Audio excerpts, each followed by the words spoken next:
Hi, everybody. I'm Scott. And I am Luke. And I am Jonathan.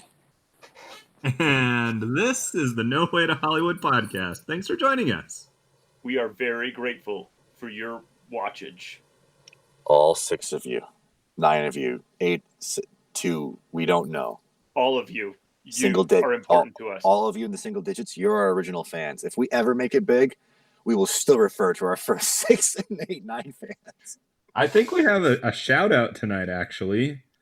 We had someone that actually said, "Hey, I must be one of your 6 people." And so, Nate Gage, welcome. Thank you. You're awesome. We love you. Well, I haven't been paying attention to the 2 comments that we have on our entire channel. I'm sorry. You are awesome. Please comment more so I remember to check the comments. Make it worth his while. He doesn't care. All right. Well, let's start off. Luke, you told us you read a headline earlier today. What was that headline about? Well, it wasn't earlier today, but I did read a headline about the film industry and things that are happening. And apparently, you can watch Mulan with a subscription without paying the extra 30 moolah. But you have to have a Premiere subscription, right?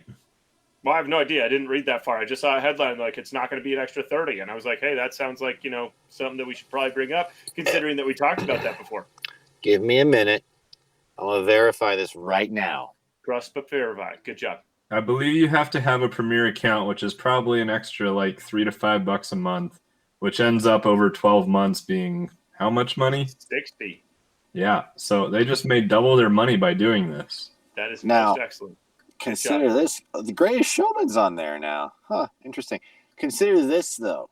I have heard that it was posted on one of their emails or something. There was, hey, get Mulan, $30 or whatever, Disney Plus, and don't have to wait till December to see it for free. It was like a sneaky little email that was like, oh, don't tell them that yet. But it was trying to be a marketing deal where potentially in December, perhaps those of us who have Disney Plus at the normal subscription level could just watch it for free. And by free, I mean the subscription. Sweet. I'm going to wait. I don't know about you, but I'm going to wait. And on that news, Jonathan, did you have any news, by the way? I'm trying to find Mulan. I'm not sure if it's out quite yet, so I don't know if I can really find anything. Friday. Great. I am with it. I know things. I am not behind. Tonight, we are going to talk about movies that have disappointed us and why. So we'll just kind of go in a circle and we'll start. I'm going to start us off with a sequel that I was horribly disappointed by, to the point where I can't even mention that it's part of the series. So I'm going to go with my first disappointing movie tonight is Indiana Jones, Kingdom of the Crystal Skull. Oh my gosh. Come on, you knew it had to come up tonight, guys. There was a podcast that I used to listen to, and I think it's off the air now, but they had an entire episode where they talked about Indiana Jones and the Kingdom of the Crystal Bullcrap, and that was awesome. So my biggest complaint about this movie, and I don't disagree with anything that you guys have reacted to or said at this point, is simply that it felt like the dialogue was more written for Star Wars than it was for Indiana Jones. And wait a minute. This is your complaint? This is my You watched the entirety of Indiana Jones and the Kingdom of the Crystal Skull, and your biggest complaint is that it's too much like Star Wars in its dialogue? Yes. Wow. Yes, it is. Because I was so bored by everything else, I had to pay attention to that. Okay. All right. That's fair. I'm having trouble with the Star Wars dialogue thing. There's a moment when Harrison Ford says a classic Star Wars line of, I have a bad feeling about this. It is pretty much the only thing I remember from the movie other than Interstellar being kind. Wait a minute. You're telling me that not only is your biggest complaint about Indiana Jones and the Kingdom of the Crystal Skull Star Wars dialogue, but it also all comes down to one line. I have a bad feeling about this. So literally what happened was you watched this movie. It was awful. there are 1,000 things going wrong every frame, and you're not happy. But the moment that they crossed the line was when Harrison Ford said, "I have a bad feeling about this." You said, don't you bring my Star Wars into this. Yes. Don't you Yes, do it. that's exactly what I did. Did you Z-snap too? You're like, don't go there. What'd you do? Yeah, buddy. Oh my goodness. You are a purist fanatic on that Star Wars, man. You are crazy. I mean, I can see how having an actor say a line that he said iconically in another film, I can see how that'd be kind of annoying. Very much so. Well, that's my film. Luke, you're next. What's up? Okay, so I saw a trailer for Repo, the Genetic Rock Opera, and I was like, whoa, that looks like that could be a blast. Like, that is redonkulous. And people are like, oh yeah, Paris Hilton's an actress in it. I'm like, what? This movie is going to be totally, completely bonkers. Like, let's go check this thing out. And then I watched it, and it was bad. And I was like, wow, why? Like, this concept is so ridiculous. Like, you could go so many places, and the trailer, the costumes, that like this was going to be nuts. And it wasn't. And so then I looked up more about why, and it turns out that it was originally a 15-minute stage production that they tried to expand into a full-length feature. And then I was like, oh, you should have made a short, because that's literally what most people should do when they start with a little bit of content. Just make a short and move on with your life. But it's not a feature, and so people are like, don't do it, no. And they make a full-length film. Like, this is, I mentioned, Cashback some weeks ago. Don't watch it. It's totally inappropriate. But there's, a short, which is great. And then the kid wanted to make it like a full length, and it's terrible. Like, if you only have a short in you, make a short, and then we'll enjoy that. Well, I don't have I wish I had a stronger feeling. I'm afraid that if I went through a level of disappointment, that I just took that film and that experience and have blocked it from my mind, that only shows up when I see the cover or hear the title again, and then my warning signs go off, probably to the level where I vehemently have to say something, viscerally need to say, not that movie. That movie sucks. But man, don't even bring that movie up right now. And everyone's like, whoa, dude, whoa, chillax, man. And I'm like, no weed for anybody. None of that. None of this chilling out. None of that crap. This is bad. This is real bad. And I can't think of that movie right now. I think I blocked it out of my mind. But I can tell you some sequels that have been highly set up and were incredibly disappointing. I think the one that I would be in the minority in the most that I can come off with right now is the film Logan. It is the last time that Hugh Jackman played the character of Wolverine. And the trailer for that film and the idea behind it, I was very interested in. I thought, okay, so kind of a more modern day Western, harder core, had Johnny Cash's Hurt playing in there, right? And it felt very appropriate with the character of Wolverine, Logan. And I went and saw it. Actually, Luke and I both went and saw it. And having watched the film, I've only seen it once, okay, once in the theaters. But having watched the film, all I could think was the vast majority, if not all, of this movie is awful. I don't like the characters aren't just not likable. I don't even know if they're really the same characters. And by the same characters, I mean they're kind of dumb. And this story is so interested in being dark and harsh that it doesn't understand anything else about that world or story. And it's like they get out, and there's so many people who love that movie, who love it. So I heard it was really good when I went and saw it. So my expectations, I mean, they weren't through the roof, but they were high. And it was just very, very disappointing. For some people, they found it very emotionally impactful and excellent. And I found it to be a complete and utter waste of an opportunity, along with generally hurting me in a way that was not not because I felt emotionally invested I got hurt, but rather because I thought, you really just screwed this up. You really don't understand this at all, do you? And I'll put in one that's really, really obvious, and that's the Star Wars sequel trilogy as a whole. But specifically, I will bring up, again, a minority opinion to some extent, which is The Force Awakens. Star Wars is coming back. I was excited through the roof. I was so excited. I was the guy who watched millions of us did watch the teaser trailer with X-Wings and TIE fighters and the voiceover from what ended up being Snoke, but a voiceover of some evil dude talking about people Force Awakening stuff, and just looked awesome. And I was so excited and so ready for the Star Wars to be back and see what could happen, And then I saw the movie, and I kept waiting for the moment that I was going to be like, yeah, this is awesome. And all I could think was, this is like, there's nothing new here at all. And this is all just the same stuff over again, but not as good. And then at the end of that movie, I thought, well, that was fine, but maybe they'll do something cool next time. And then we got Last Jedi, which I half love and half hate. So anyway, those are some disappointing films that come to mind for me. Man, you just jumped in there and gave us multiple ones at once. You didn't go for this in a circle thing, did you? I thought we were doing it once, and I wanted to get the I didn't know we were going again. No, we're going again, man. We're going again. You got to come up with more now. Dang it! I got a phone. I'll find this out. So I'm going to move into the category for myself of movies that were hyped so much that I thought they must be good, and in my opinion, they sucked.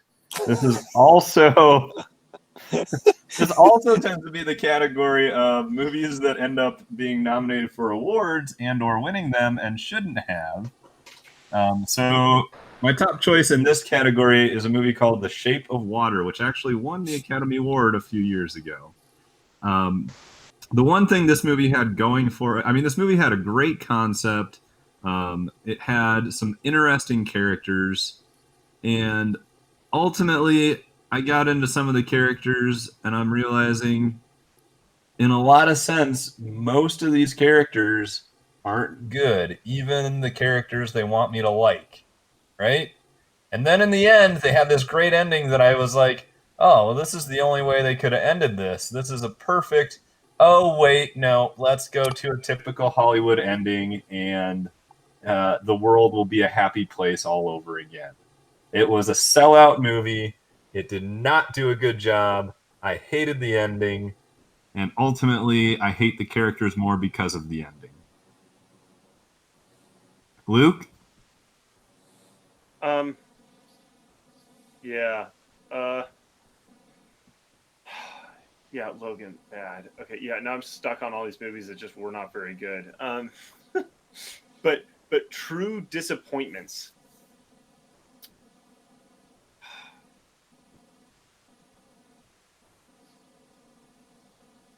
Because, yeah, there are movies, like, if we're talking about hype that people say, and you're like, oh, okay, and then you go see it, like, eh. Okay, I think Ponyo, Miyazaki Ponyo, it's Miyazaki, right? Yeah. Like, people are like, oh, this one's really cute, and it's really fun, and whatever, and Miyazaki typically builds some pretty awesome worlds, and I watched it, and I was just like, a lot of nothing. And granted, it is supposed to be, I think, more of like a children's story, so like less depth, less something. But like it really just didn't go anywhere for me. So that was disappointing as a slow film. Yeah, there's a lot of comedies that people are like, this is really fun, but then it's just not. So like That's true. Comedies get that a lot. Yeah. So like, I know that you guys really like Nacho Libre, but it doesn't really work for me. And Nacho! Yeah, and then speaking of like, hype, like Napoleon Dynamite, and granted, I've only seen it once. Well, yeah, Napoleon Dynamite is overhyped, yeah. But like, people are like, this movie is hilarious, and I'm watching, I'm like, I'm not laughing. And I think, to this day, I still say like Dane Quesadilla and stuff, because that's clever as a concept. But like so many other comedies, what happens is you get lines of dialogue that are funny outside of the context of the film. And so you say the line of dialogue because the idea is clever, but the execution in the film and in the scope of it all just isn't very good. And that's really disappointing with so many comedy movies. So I don't know if that's a specific one I want to do, but that's just more generically what's going on. And now I need to think of actual films. So I mean, I'll hold up your Napoleon Dynamite. I mean, it was one of those movies that was very, very hyped, and everyone absolutely apparently loved it. And it might have helped that I was in a theater where the shutter wasn't quite functioning properly, and occasionally you'd get the frame bouncing on you, which just gave me a headache. But then on top of that, there was almost nothing interesting there. It was one of the only movies I actually thought about walking out of the theater on for multiple reasons. I've walked out of a theater before. Shape of Water, I just fell asleep during, but you know. Okay, so on the idea of Napoleon Dynamite being disappointing, I don't think it was. Thankfully, I escaped a lot of the hype. I had heard that people really liked it. My friend was like, everyone loves this movie. Let's go watch it. I said, okay. We went and watched it. I came out of the theater going, people love this movie. And I'm still to this day like, who are the people who love this movie? Now, I have met some fans, right? I've definitely met some fans of Napoleon Dynamite. But I feel like it's one of those movies that you kind of had to be in the time when you were discovering it, right? Like, oh, what's this movie? I'm going to go check it out. Oh, that's really funny and quirky and different. And as soon as it got hyped, everyone else who came to see it was not discovering it, was like, really? This is the thing everyone's freaking out about? There are funny things in Napoleon Dynamite. Don't get me wrong. There's some funny stuff in there. But, it was just definitely overhyped. A film that I bought into the hype for and was disappointed in is Prometheus. That film, it was Ridley Scott coming back to Alien and doing something with that world and franchise. And it was science fiction, and it looked like it might be interesting and cool. And, they were definitely, the marketing was definitely playing the original Alien text and sound. Like, it was definitely giving those vibes. And it's like, you know what? I definitely have an interest and enjoyment of those early films, and Scott going back to could be interesting. And it really just a modern day, like, I'm always wanting some good modern day, good visual effects, but like solid science fiction, right? I like that stuff. So I want to see it. And so I went to the theater to watch Prometheus, and I saw, unfortunately, Prometheus. That's what they were showing when I went and saw Prometheus. And it was pretty bad. It was pretty dumb. It was pretty dumb. And it got to the point where you're like, wait, seriously? And then the best thing that came out of Prometheus is the Red Letter Media 5-minute video where Mike is just sitting there talking, and he just asks questions about Prometheus for 5 minutes straight, and it's hilarious. And it points out all the flaws. Anyway, is he an expert in things that have never ever happened? Link below. It makes more sense if you've seen Prometheus. But even just watching that video, you may be like, wait, really? You'd be like, yeah, no, that stuff happens. Yeah. But we've been talking about a lot of movies that disappoint us. We've been talking about movies, like why these specific movies have disappointed us. But what is the making of a disappointing movie? Like, how does that happen? How does it get there? Great question, Jonathan. Obviously you have to have there's something about either the concept or the world that we already know or we enjoy, something that's dragging us in there. A lot of the sequel movies, we're talking about a world that we might absolutely love, right? Star Wars, the original trilogy is still near and dear to my heart. Obviously, I'm the purist because after the original trilogy, I'm not sure any of the other Star Wars movies should exist in the form that they do. But you also have movies that get hype from either critics or someone else that said, oh, yeah, this is a great movie. You have a subject matter that you like. So before you even sit down to watch the movie, you have some sort of expectation built because of one of these other things. So that's the first primary building block, I think, for being disappointed. But here's something interesting about that I find, which is because a natural reaction to that in my mind is, and I've heard people say this to me a bunch, which is you just have so high of expectations. Just stop having so high of expectations for these things, and you won't be disappointed. You won't experience that. And I understand there's a reality to that. I don't want to dismiss that as a completely terrible idea. It's good to, temper your expectations. That's a generally good way of going with things. Yet there is something about expectations and or hyping something up or marketing something that's actually potentially good for a film too. My thought is Mad Max Fury Road. I had seen some of the original Mad Max films. In fact, I think I saw all the original Mad Max films. I didn't necessarily like them that much. I don't care for those older ones all that much, personally. And Mad Max Fury Road's marketing was not a sequel play for me, right? Most people are like, I love the old stuff and I want to see a new iteration of that. And I was like, I mean, I'm curious to some extent, but really I'm really not all that curious. Mad Max wasn't that great for me, but the trailer and the nature of what they showed, the way they chose different music and the way it looked and the things that were happening, I just thought to myself, that looks like it might be a wild, good time, but I really don't know what I'm getting into. It could be way darker than I want it to be. It could be way more like I don't know what I'm getting into, but I think it could be really good, and I want to go see it. And the marketing got me excited for it, and excited enough to go see a movie that, honestly, just the concept alone would not get me to go see. And it, for me, ended up being superseding my expectations in every count. I love that film. Or I think of Looper. I saw the trailers for Looper. I thought that looks really interesting, and I bet that's really. I think that could be really cool. I think that could be a lot of good stuff could happen. And I went and saw that movie and exceeded my expectations. Or Knives Out. Like, there are various films that marketing and hyping me up for something has actually, or selling me on a concept, has not been done in such a way as to deceive me or to throw me off the scent or try to blow things out of proportion, but have actually done a good job of setting the groundwork so that when I go see the movie, I'm actually in the right headspace. So Sure. that my expectations can be superseded in a really wonderful way.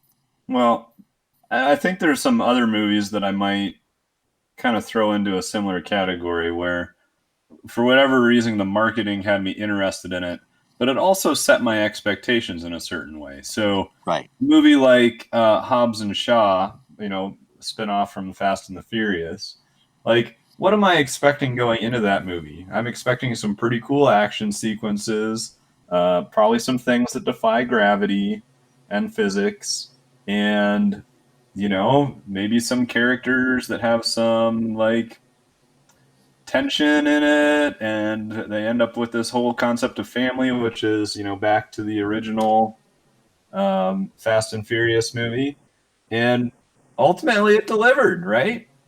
Ultimately, that was the movie that it's not a great movie, but I enjoyed myself so much watching it. Will I watch it again? Probably not, but like there's proper expectation setting based on the marketing and based on my knowledge of that franchise, right?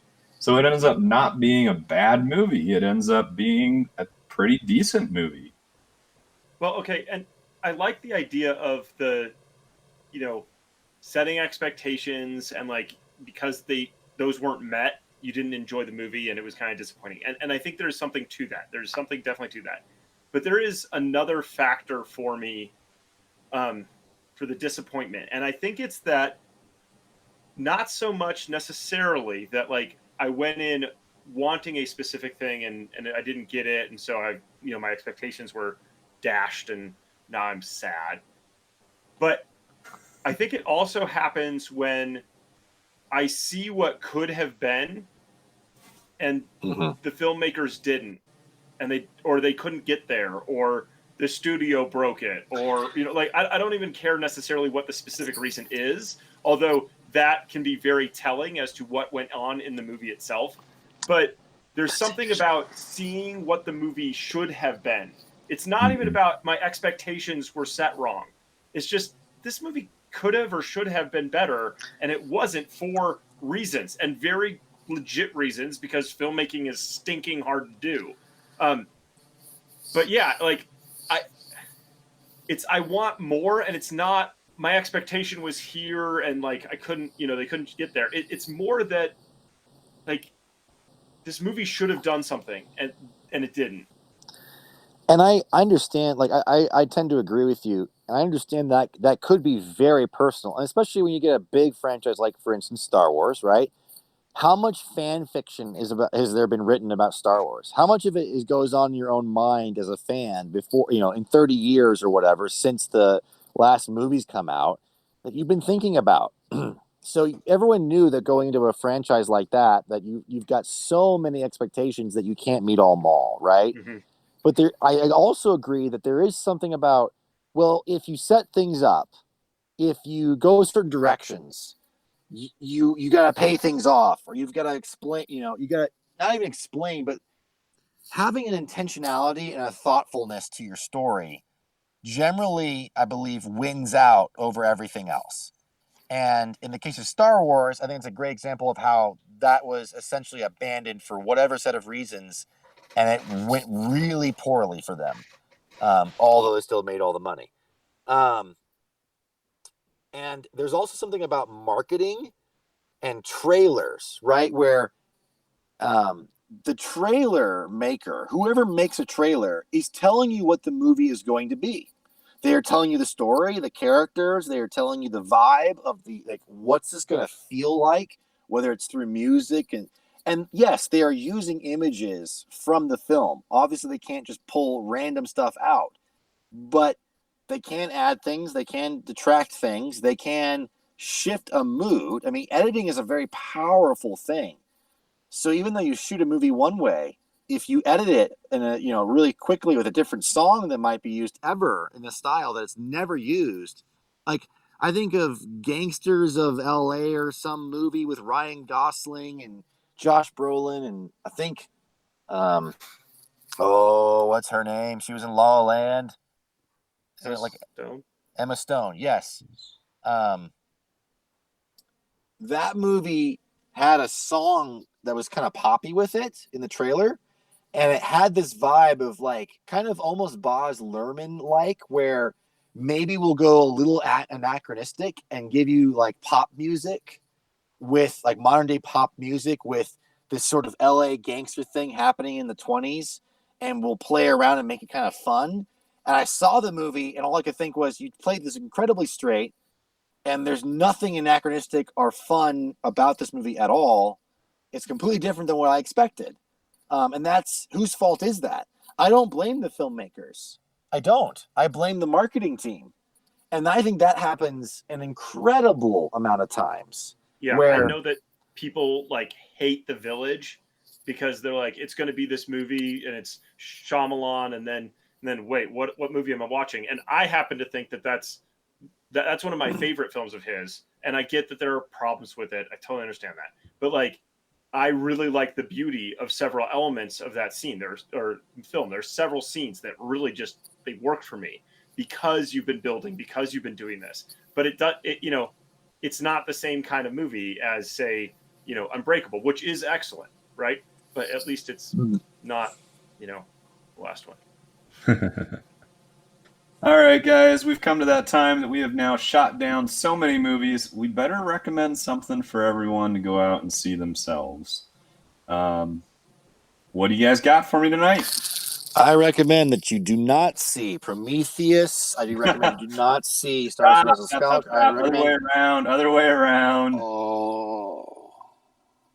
Okay, well, I don't have a film to recommend, but I've got video essays that you should totally go check out. They're going to be linked below. You can get them for free. You don't have to do anything. This is awesome. So you should totally watch. It's one about Hobbs and Shaw. I think it's Nando v. Movies. I'll have a link below. Talking about why that movie didn't work as well as it should have and the change that would have made it awesome. And that's kind of Nando's thing, and it's great. There's also one on why Brave is such a horribly disappointing film. That one is excellent. Watch that. It is well worth your time. It's so good. And then, you know, if you want to have jokes that are probably a little bit inappropriate, the Prometheus thing is going to be just gold. So I'm going to say watch video essays, because when you find the good people out there, it's awesome. And I will say, one of the videos that I watched this week with Nando, he's like, I'm not Filmento, but, and he makes a comment, and it was great when, you know, some of my favorite YouTubers like clearly watch each other, and it's great. I love it. Jonathan? I'm going to take a different approach than I usually do. I don't think I've recommended this movie before, but I would recommend to you, if you haven't seen it, to check out the Peanuts movie from 2015. It is Charlie Brown and all of his friends in a modern animation style. And I do think it helps to have a little bit of knowledge about what Charlie Brown and Peanuts and all that is, and a little bit of who those characters are.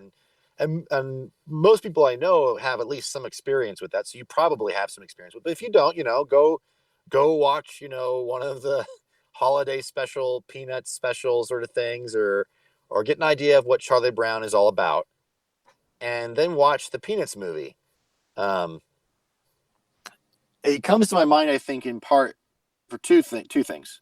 One, it came out right when, which one was it? Spectre, 007, James Bond's movie Spectre came out. And they trailered that hard. They tried to make you care real hard. And at the end of the day, my roommate and I, a couple of 20-something-year-old like men who are, you know, like just single dudes, basically, are sitting down thinking they want to go see a movie. And there's Spectre and there's the Peanuts movie. And the Peanuts movie had barely shown us anything about anything. And we went and saw the Peanuts movie over James Bond. We wanted to see the Peanuts movie over James Bond. And we found it delightful. Now, I can't guarantee you that experience, or I don't want to make your expectations in the wrong place. It is a kid's movie. It is a different animation style. It is what it is. But I just found it to be very fun and somewhat full of surprises in ways I didn't expect, especially if you know Charlie Brown. So I would say the Peanuts movie, you probably don't think much about it. You probably don't know much about it. Watch it. Enjoy it. There you go. My recommendation for tonight is a movie that I enjoyed immensely, and I think for all that we've said about how hard it is to make movies, might actually kind of give you a humorous look at it as well. So I'm going to recommend The Disaster Artist. This is a movie that was made about the making of a horrible movie that is now a cult classic, but the movie about the making of the movie I found rather enjoyable.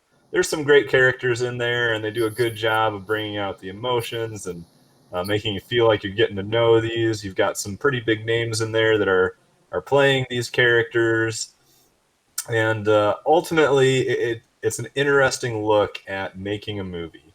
So I recommend going and checking out The Disaster Artist. I mean, making a movie, if you make a movie in a way that no one else makes movies. But yeah, I enjoyed it, although I think, Jonathan, you found it incredibly stressful, right?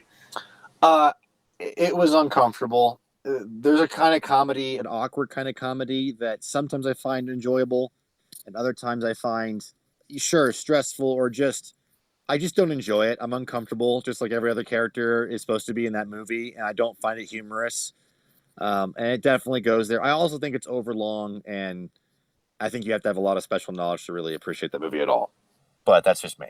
I will not deny the fact that it is more enjoyable to me because of my background in film school, but I still think there's something there that other people can enjoy, especially about the filmmaking process and just how hard it might actually be. So thanks for joining us tonight, everybody. We'll catch you again next time. And if this episode ends up on your list of most disappointing video things, I am sorry. Me too, but at least we didn't market it wrong. Bye, everybody.